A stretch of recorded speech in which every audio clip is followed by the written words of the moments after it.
So that a minus b whole square, comma, a square plus b square and a plus b whole square are in AP అని చూపించమంటున్నారా.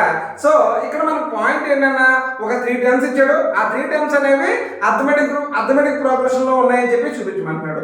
అంటే arithmetic progression rule ఏంట్రా, common difference అనేది ఉండాలి, right. Common difference అనేది అంటే ప్రతి term difference అనేది ఎలా ఉండాలి, ఈక్వల్ గా ఉండాలన్నమాట. అలా ఈక్వల్ గా ఉంటుంది అథమెటిక్ ప్రోగ్రెషన్ అని చెప్తాం. సో ఇక్కడ మన పాయింట్ ఏంటంటే ఇచ్చిన ఏంటన్నా, a minus b whole square and a square plus b square and a plus b whole square, right. So ఇది టర్మ్ a1, ఇది a2, ఇది a3 నాన్న, రైట్. ఇక్కడ మనకి కండిషన్ ఏంటన్నా, 2a2 equal to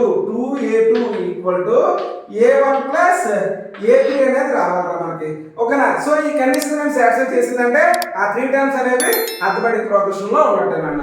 so 2 into a square plus b square equal to a1 అంటే ఏంటన్నా, a minus b whole square రా, a minus b whole square plus a3 అంటే a plus b whole square రా.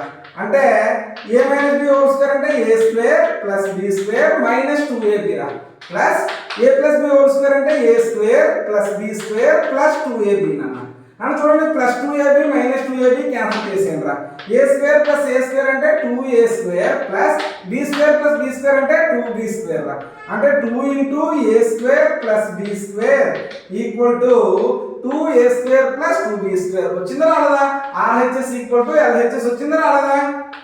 RHS equal to LHS రెండు equal వచ్చాయని కనుక so ఇచ్చిన series అనేది ఏమన్నా arithmetic progression AB, that's it, ఓకేనా.